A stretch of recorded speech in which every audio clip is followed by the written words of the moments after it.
2019 সাল। রিয়াদ তখন ঢাকার একটা ছোট মিডিয়া প্রোডাকশন হাউসে সাউন্ড এডিটর হিসেবে কাজ করত।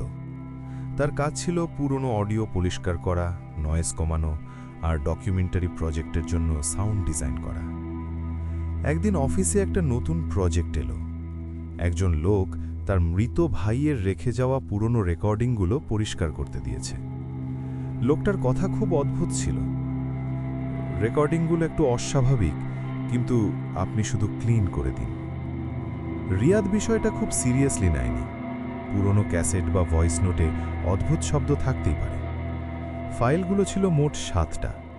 সবগুলোর নাম শুধু তারিখ। প্রথম ফাইল খুলতেই শোনা গেল একটা ফাঁকা ঘরের অ্যাম্বিয়েন্স, হালকা ফ্যানের শব্দ, আর তারপর একজন পুরুষের কণ্ঠ। আজও একই শব্দ। কণ্ঠটা ক্লান্ত। রিয়াদ ভাবল হয়তো কোনো ব্যক্তিগত ডায়েরি টাইপ রেকর্ডিং।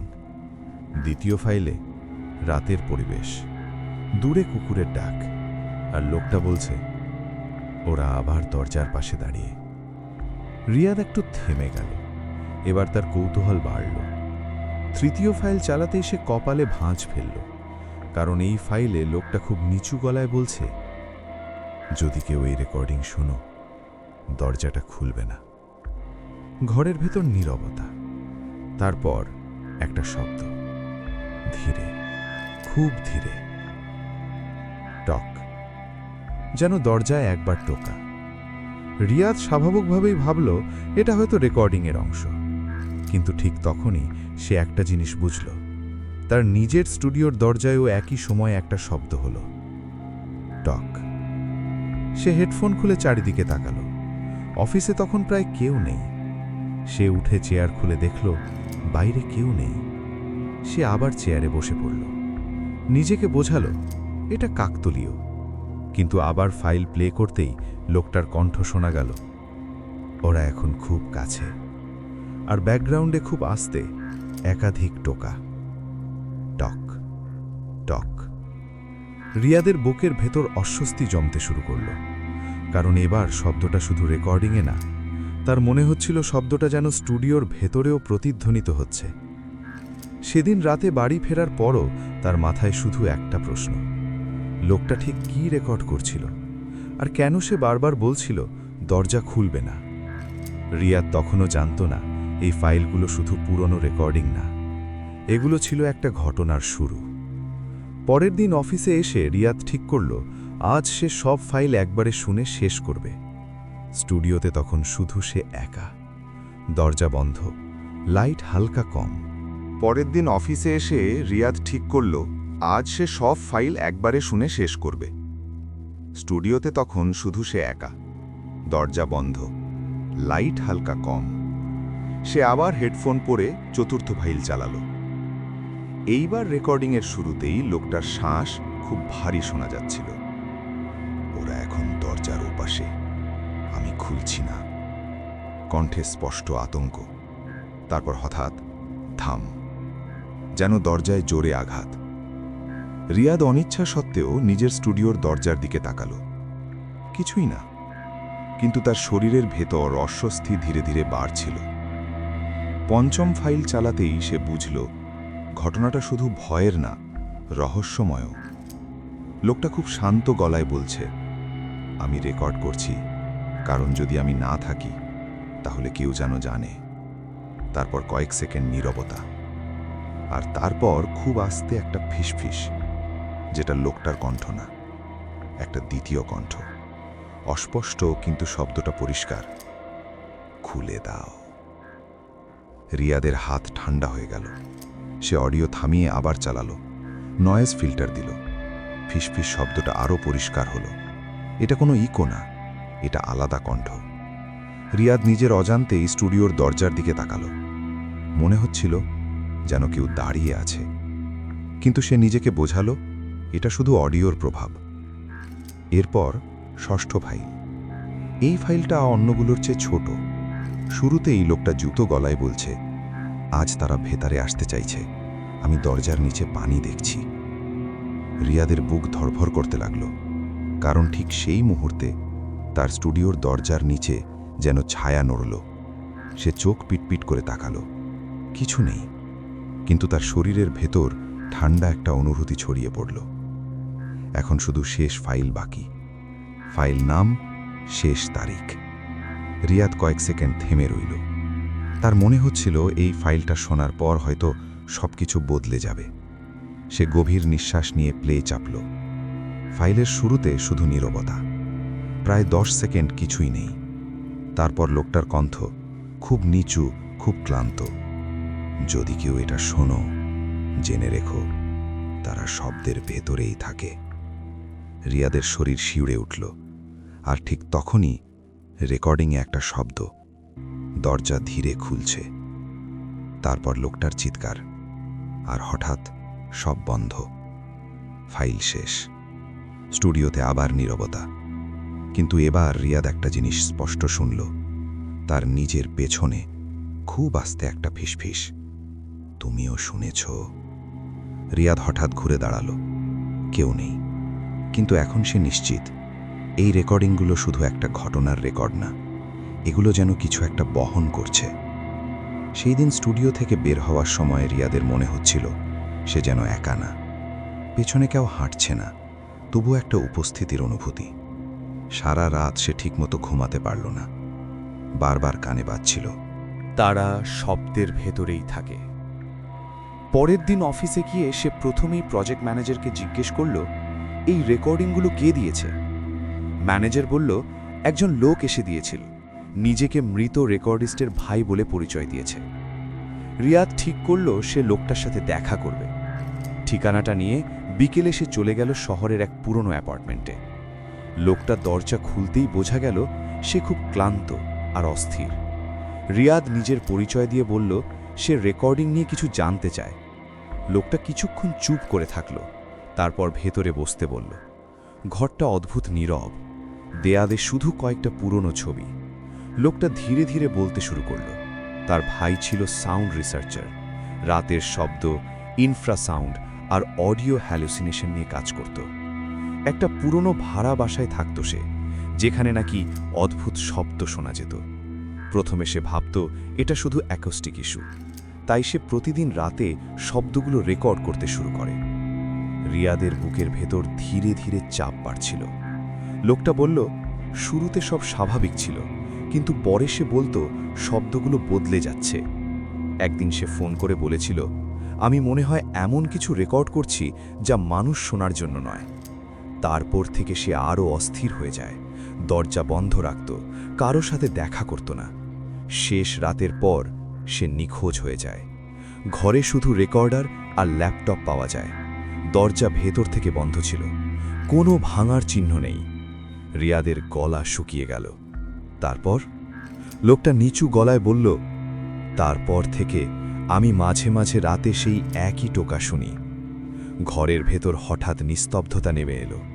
রিয়াদের মনে হলো সে যেন আবার সেই শব্দ শুনছে, খুব আস্তে, টক। সে চমকে উঠে চারদিকে তাকালো। লোকটাও তাকিয়ে আছে দরজার দিকে। দুজনেই বুঝতে পারল এই শব্দটা শুধু রেকর্ডিংয়ের নয়। লোকটা খুব আস্তে বলল, আপনি কি সব ফাইল শুনেছেন? রিয়াদ মাথা নাড়ল। লোকটা বলল, তাহলে হয়তো এখন আপনি ওদের নজরে পড়েছেন।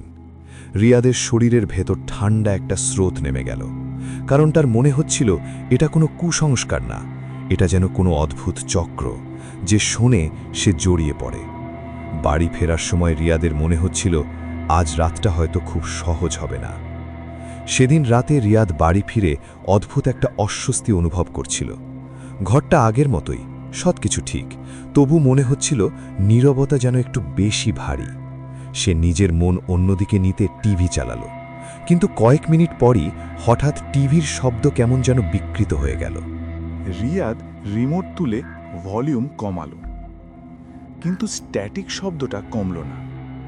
বরং মনে হচ্ছিল শব্দটা টিভি থেকে না, ঘরের ভেতর থেকেই আসছে। সে ধীরে ধীরে চারদিকে তাকালো। তারপর শব্দটা পরিষ্কার হলো, খুব আস্তে একটা ফিসফিস, আমরা এখানে। রিয়াদের বুক ধরফল করে উঠল। সে উঠে টিভি বন্ধ করে দিল। কিন্তু শব্দটা থামল না। এবার সে বুঝল এটা বাইরের না, শব্দটা যেন তার মাথার ভেতর প্রতিধ্বনি করছে। ঠিক তখনই তার ফোনের ভয়েস রেকর্ডার অ্যাপ নিজে থেকেই চালু হয়ে গেল। রিয়াদ হতভম্ব হয়ে স্ক্রিনের দিকে তাকালো। রেকর্ডিং টাইমার চলছে। সে ফোনটা তুলে থামাতে গেল, কিন্তু স্পিকার থেকে ভেসে এলো একটা খুব হালকা শ্বাসের শব্দ, যেন কেউ ফোনের একেবারে কাছে দাঁড়িয়ে আছে। তারপর সেই কণ্ঠ, শুনছ? রিয়াদের হাত কেঁপে উঠল। সে দ্রুত রেকর্ডিং বন্ধ করল, কিন্তু কৌতূহল আর ভয়ের মিশ্রণে সে আবার ফাইলটা প্লে করল। শুরুতে তার নিজের নিঃশ্বাস, তারপর ঘরের অ্যাম্বিয়েন্স, আর তারপর একাধিক কণ্ঠ একসাথে খুব আস্তে বলছে, খুলে দাও। রিয়াদের শরীর ঠান্ডা হয়ে গেল, কারণ সে বুঝল এই কণ্ঠগুলো সেই রেকর্ডিংয়ের কণ্ঠের মতোই। মানে এগুলো শুধু সেই লোকটার সাথে ছিল না, এগুলো এখন তার সাথেও আছে। ঘরের বাতাস হঠাৎ ভারী হয়ে উঠল। মনে হচ্ছিল শ্বাস নিতে কষ্ট হচ্ছে। ঠিক তখনই তার রুমের দরজায় খুব আস্তে একটা টোকা, টক। রিয়াদ স্থির হয়ে দাঁড়িয়ে রইল। দ্বিতীয় টোকা, টক। তারপর দরজার নিচ দিয়ে ছায়া, কিন্তু বাইরে কেউ থাকার কথা না। তার মনে পড়ল শেষ রেকর্ডিংয়ের কথা, দরজা খুলবে না। সে ধীরে ধীরে দরজা থেকে পিছিয়ে গেল। টোকাটা থেমে গেল, আর কয়েক সেকেন্ড পর ঘর আবার একেবারে নিস্তব্ধ। কিন্তু এখন সে নিশ্চিত এই জিনিসটা কোনো জায়গায় থাকে না, এটা শুধু শব্দে আসে, আর যে একবার শোনে তার কাছ থেকে পুরোপুরি দূরে যায় না।